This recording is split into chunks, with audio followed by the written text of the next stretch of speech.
Le monde tel que tu le connaissais s'est éteint il y a exactement 3 jours. Tu es toujours debout? Bravo. Félicitations. Tu as gagné le droit de voir ce que les autres ne verront pris. Mais écoute-moi bien, car ce que je vais te dire, personne ne te l'a expliqué sur ces forums de survivalistes du dimanche, obsédés par leurs couteaux tactiques et leurs tableurs Excel colorés. Survivre à la première semaine, c'est le niveau tutoriel. C'est le mode facile. C'est le moment où tu fonctionnes encore à l'adrénaline en mangeant tes restes de pâtes froides. Le vrai jeu, la partie brutale, commence maintenant. Et il ne s'agit pas d'entasser des boîtes de cassoulet dans ta cave comme un écureuil névrosé qui attend l'hiver nucléaire. Il s'agit de reconstruire. Il s'agit de passer du statut de rat charognard qui fouille les poubelles à celui d'être humain capable de projeter son existence au-delà de mardi prochain. La plupart des gens s'arrêtent à la purification de l'eau et à un sac d'évacuation, Bug Out Bag. C'est mignon, mais nous, on va creuser beaucoup plus profond. Ce que je te présente aujourd'hui, c'est le plan architectural pour arracher la civilisation du néant avec tes mains nues et le peu de matériel que tu as réussi à sauver avant que les lumières ne s'éteignent définitivement en Europe. Aujourd'hui, on compte à rebours les 10 stocks essentiels, les piliers fondateurs qui séparent les survivants des bâtisseurs. Ceux qui seront encore là dans 5 ans pour raconter l'histoire et ceux qui serviront d'engrais au printemps prochain. On parle de l'équipement qui te permettra de cultiver, de forger, de défendre ce qui est à toi. Et peut-être, je dis bien peut-être, d'arrêter de manger des insectes d'ici la 2e année. Accroche-toi, ça va être sombre, technique et terriblement réel. On y va. Numéro 10, la forteresse calorique. Le stock alimentaire stratégique. Oublie tes pêches au sirop qui prennent la poussière sur l'étagère du cellier. Oublie ces plats lyophilisés de randonnée vendus aux vieux campeurs dans des sachets brillants à 12 € la portion. C'est du tourisme, pas de la survie. Nous parlons ici de stockage industriel, de volume massif, d'une assurance vie comestible que tes petits-enfants pourraient hériter si tu joues bien tes cartes.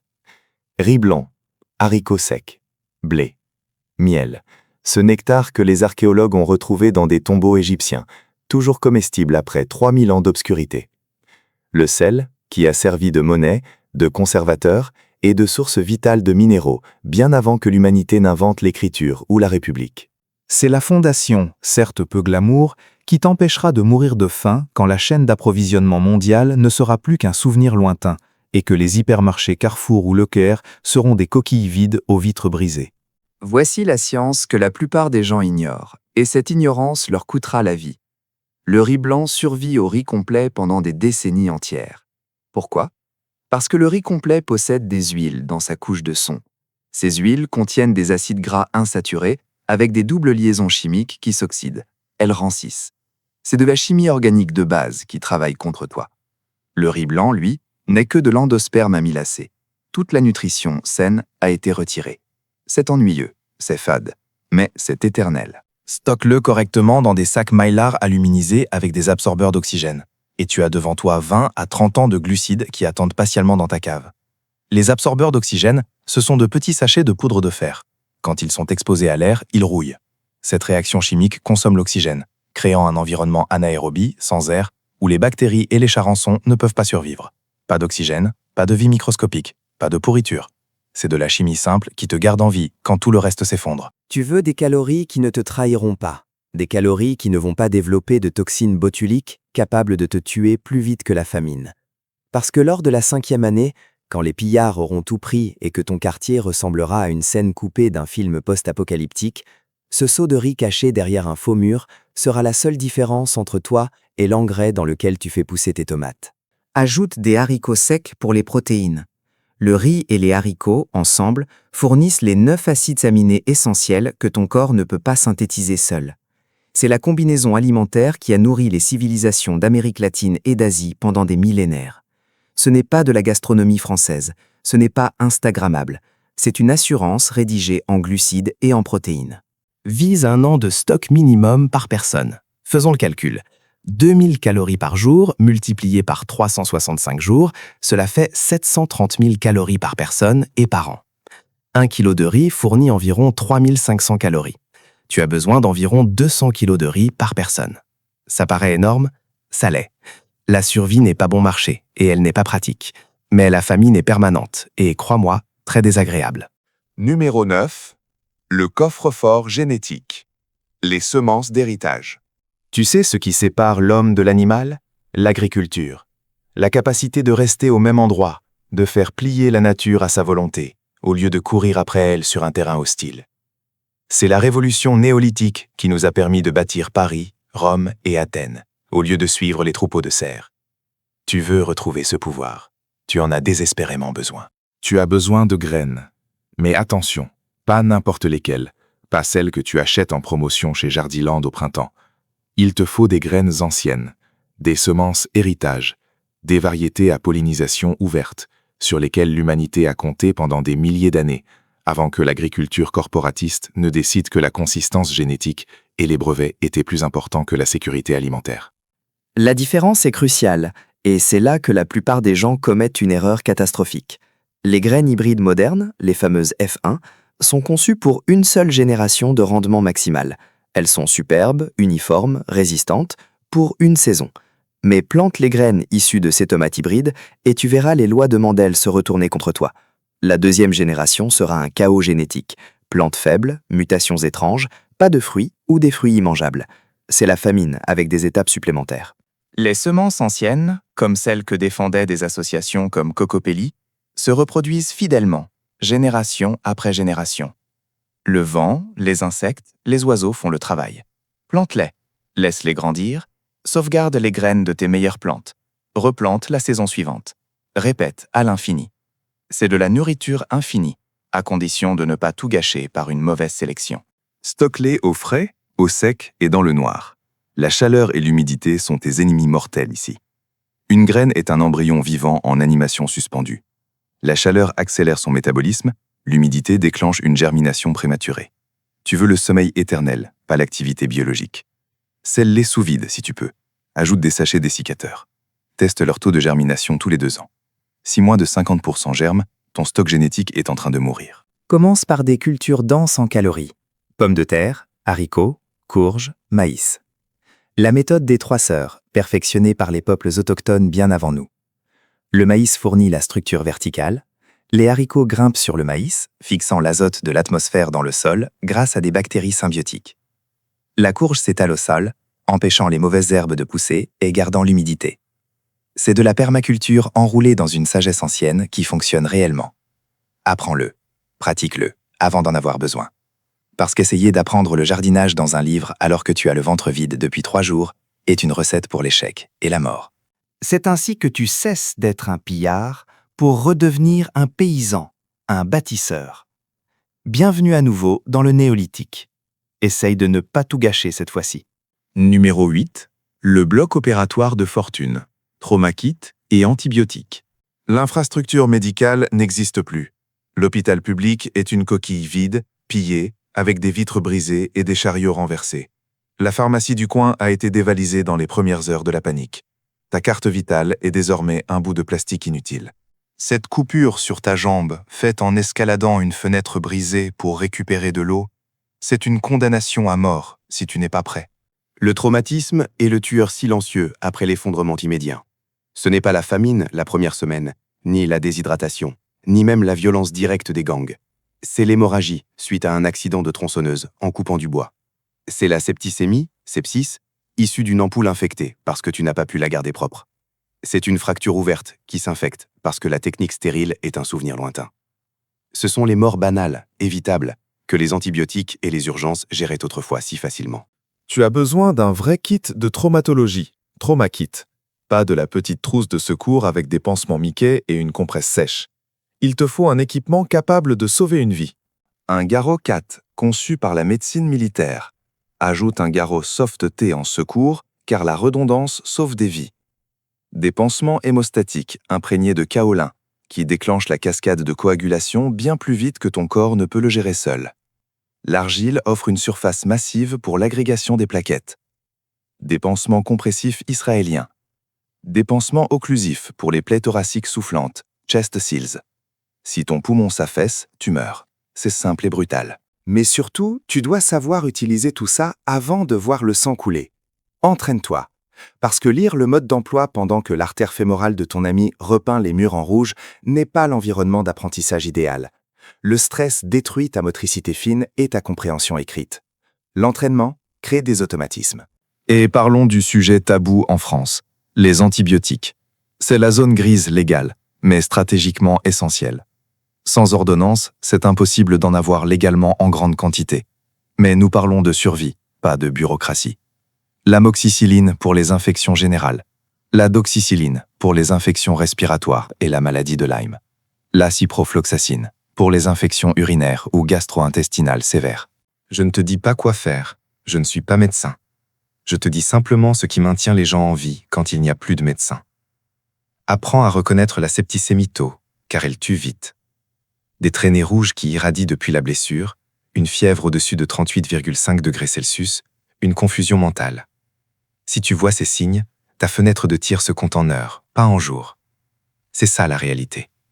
Garder tes proches en vie assez longtemps pour construire quelque chose. Car on ne refonde pas une civilisation si tout le monde meurt d'une coupure de papier infectée. Numéro 7. La trinité de purification. Suaritma System. L'eau, c'est la vie. C'est le cliché le plus absolu, mais permettez-moi de le corriger, l'eau non traitée, c'est la dysenterie, le choléra et une mort par déshydratation fulgurante où votre corps se vide par les deux extrémités simultanément. Dans ce nouveau monde, l'eau contient 3 catégories d'ennemis invisibles. Et vous avez besoin de 3 solutions distinctes, car aucune méthode miracle ne résout tout, malgré ce que le marketing des magasins de sport essayait de vous vendre avant la chute. Premier ennemi, les menaces biologiques macroscopiques. Ce sont les kystes de protozoaires, comme la giardia et le cryptosporidium. Ils provoquent des semaines de misère intestinale. Ce sont les bactéries comme E. coli ou le Vibrio cholera qui peuvent vous tuer en quelques jours.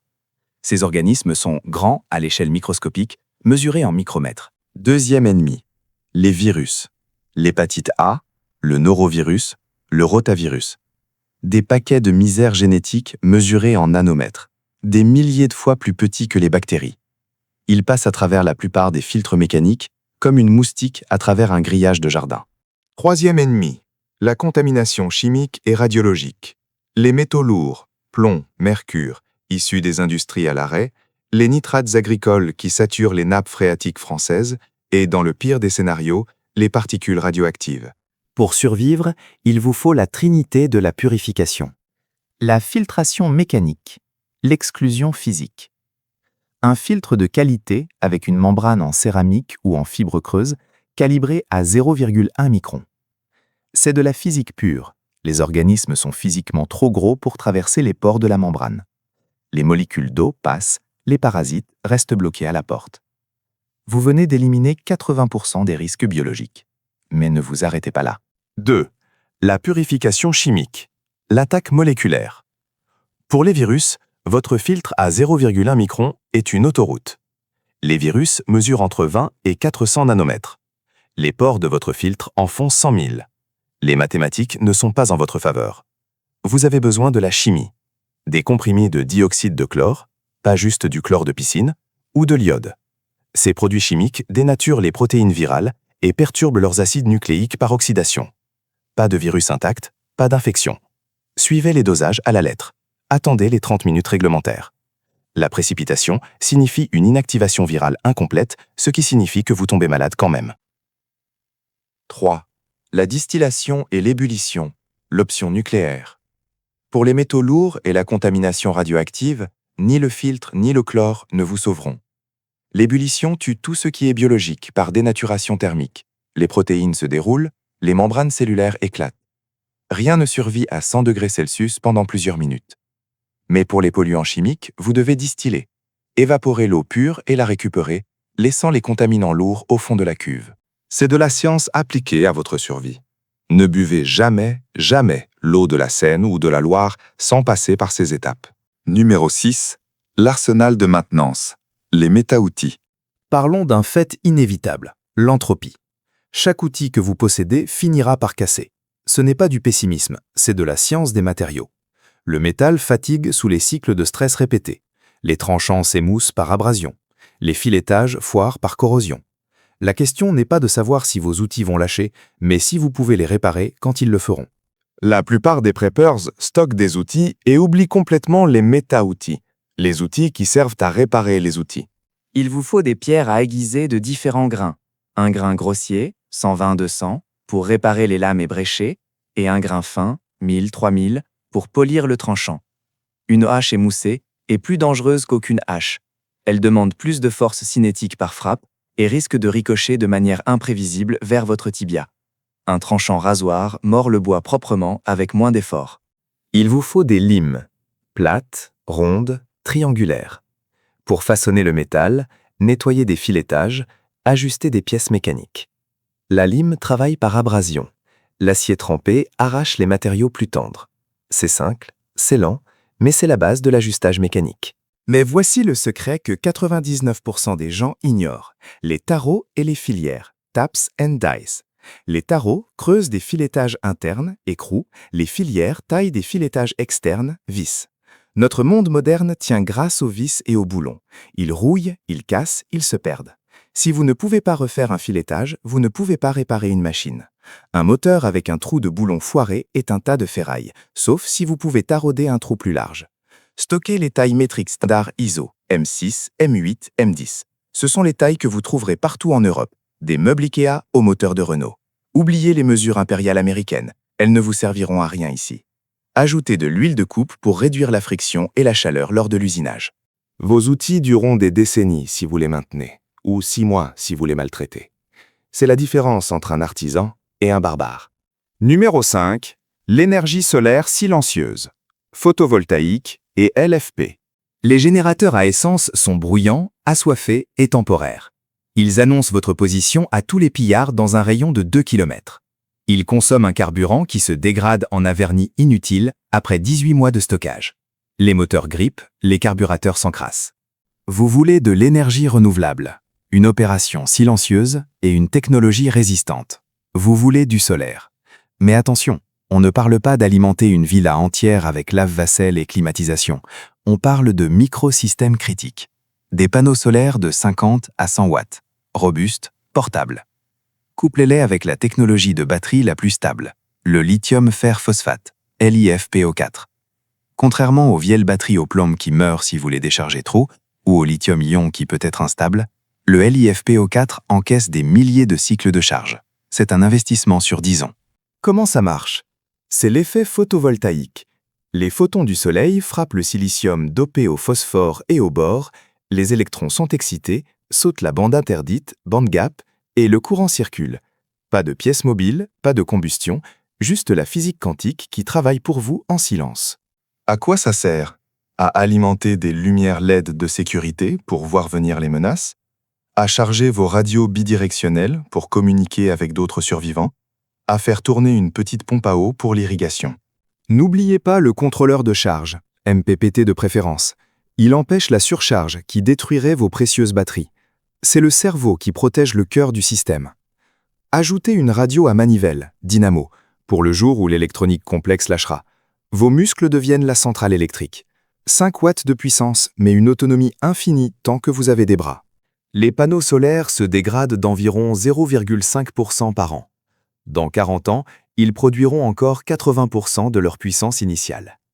80% d'efficacité, c'est infiniment mieux que 0% quand le réseau EDF ne reviendra jamais. Numéro 4. La bibliothèque papier. Le backup de l'humanité. Internet est mort. Les serveurs de Google sont éteints pour toujours. Le cloud s'est évaporé. Votre smartphone à 1000 € est désormais un presse-papier en verre très coûteux. Chaque tutoriel YouTube, chaque article Wikipédia, chaque manuel technique PDF, tout a disparu. Ce qui est dans votre tête est tout ce que vous possédez, à moins que vous ne l'ayez imprimé. Les livres physiques, le papier, l'encre. C'est le disque dur de sauvegarde de l'humanité, insensible aux impulsions électromagnétiques, IEM. Vous avez besoin de manuels, pas de romans. Le manuel là où il n'y a pas de docteur, Where there is no doctor, la Bible de la médecine de Bruce utilisée par les ONG en Afrique. Comment diagnostiquer une infection sans labo? Comment accoucher un bébé? Comment réduire une fracture avec des attelles improvisées? Vous avez besoin de guides agricoles, le guide Close, ou les vieux manuels des années 1900 qui expliquaient comment cultiver sans tracteur ni pesticides pétrochimiques. Vous avez besoin de références techniques, les abacs de câblage électrique, les tables de chimie basique pour fabriquer du savon ou des engrais, les manuels de métallurgie. C'est la base de connaissances qui vous permet de résoudre des problèmes et d'enseigner à la génération suivante. Les livres n'ont pas besoin de batterie. Les livres ne plantent pas. Les livres, s'ils sont séchés soigneusement, survivent même à l'inondation. Stockez-les dans des caisses étanches avec des sachets de silice pour empêcher la moisissure. C'est la bibliothèque d'Alexandrie dans votre salon. Ne répétez pas l'erreur de l'histoire. La redondance compte. Donnez des copies aux personnes de confiance. Enterrez un set de sauvegarde dans des tubes PVC scellés. La connaissance est la seule ressource qui se multiplie quand on la partage. Vous pouvez la donner et la garder en même temps. C'est ce qui fait d'elle le stock le plus précieux pour la reconstruction. Chérissez-la, protégez-la. Car quand le dernier chirurgien ou le dernier ingénieur mourra, ce savoir mourra avec lui s'il n'est pas écrit noir sur blanc. Numéro 3. La monnaie du Nouveau Monde. L'argent métal et le troc. L'argent papier n'est plus que du papier. Tes billets de 50 € sont parfaits pour allumer un feu, mais c'est tout. Ton compte en banque est un chiffre abstrait dans une base de données éteinte. Les cartes bancaires sont des grattoirs à givre en plastique. Les crypto-monnaies ne me fait pas rire. Sans réseau électrique, ta clé Ledger est un caillou numérique. Mais les humains ont besoin d'échanger. Tu ne peux pas tout stocker. Tu as besoin d'un moyen d'échange universel. Voici le retour du roi, l'argent métal. En France, nous avons une histoire secrète que les anciens connaissent, la semeuse. Avant 1968, nos pièces de monnaie contenaient réellement de l'argent. Les pièces de 5 francs semeuses en argent. Elles ont une valeur intrinsèque qui ne dépend pas de la Banque centrale européenne ni de la dette publique. L'argent est une monnaie depuis 5000 ans parce qu'il est assez rare pour avoir de la valeur, mais assez commun pour circuler. Il ne rouille pas.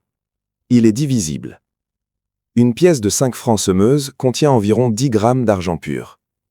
C'est de la confiance sous forme physique. On ne peut pas falsifier facilement la densité de l'argent. C'est le standard pour acheter du pain, des outils ou payer un service. Pour les très gros échanges, il y a les pièces d'or type Napoléon 20 francs, mais pour la survie quotidienne, c'est l'argent qui règne. Complète cela avec les marchandises de troc à haute demande. Le café, le tabac, l'alcool, le sucre. Le café sous vide ne périme pas. Le sel était littéralement le salaire des soldats romains, d'où le mot salaire. Le tabac et l'alcool sont des dépendances chimiques. Les gens paieront des fortunes pour calmer leurs nerfs quand le monde s'écroule. C'est de l'économie sombre, cynique, mais absolument réelle. Tu construis un réseau commercial. Tu peux acquérir ce que tu n'as pas stocké. Le commerce permet la spécialisation. La spécialisation crée l'efficacité. Et l'efficacité, c'est ce qui fait passer un groupe de la survie à la civilisation. Bienvenue dans l'économie réelle. Numéro 2. Le calibre de la survie. Défense et chasse. Sécurité, chasse, défense du périmètre. En France, nous n'avons pas la culture des armes automatiques comme aux États-Unis. Et franchement, ce n'est pas plus mal. Tu n'as pas besoin de jouer aux soldats d'élite. Tu as besoin de nourrir ta famille et de dissuader les prédateurs. Une arme sans munitions est un club de golf très coûteux. Les munitions d'usine sont finies. Une fois que Decathlon ou l'armurerie locale sont pillées, c'est terminé pour toujours. Sauf si tu recharges. L'autonomie, c'est le rechargement. Stocke les 4 composants sacrés. Les amorces, la poudre, les ogives et les douilles. Les amorces sont impossibles à fabriquer à la maison. Chimie complexe et dangereuse. Stocke-en des milliers. La poudre noire ou sans fumée doit être conservée au sec. Les douilles en laiton sont réutilisables. Tu les nettoies, tu les recalibres, tu remets une amorce, de la poudre, une balle. Une douille peut servir 10 fois avant de fissurer. Concentre-toi sur les calibres européens courants et polyvalents.